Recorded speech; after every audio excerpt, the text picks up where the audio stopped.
Well, good morning. This week's Monday meditation, we're just going to look at three verses, three very familiar verses, but they are packed full of important truth.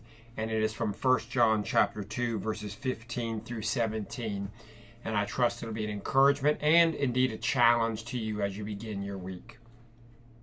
Do not love the world or the things in the world. If anyone loves the world, the love of the Father is not in him. For all that is in the world, the desires of the flesh, and the desires of the eyes, and pride in possessions, is not from the Father, but is from the world. And the world is passing away along with its desires, but whoever does the will of God abides forever.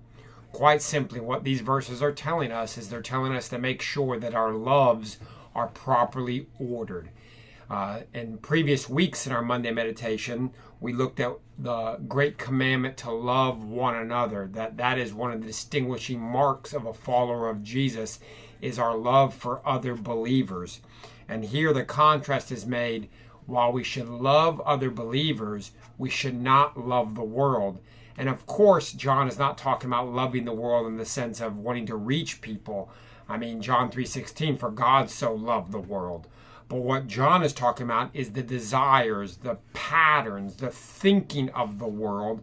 And then he explains what that is the desires of the flesh, the desires of the eyes, the pride and possessions, these types of things. So the world's way of thinking, the world's desires, the world's priorities should not be those of a follower of Jesus. And John is very practical here.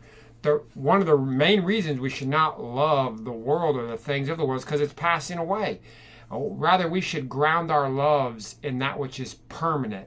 And certainly a love for God and a love for the people of God is a permanent place, and it should be a top priority. So this week, I want you to consider where your loves are at, where your priorities are at, and ask yourself if you're pursuing after those things which are temporary, those things which are the priorities and the loves of the world system, or are you pursuing that which is eternal, the love of God and the love of people? Let that challenge you this week. God bless.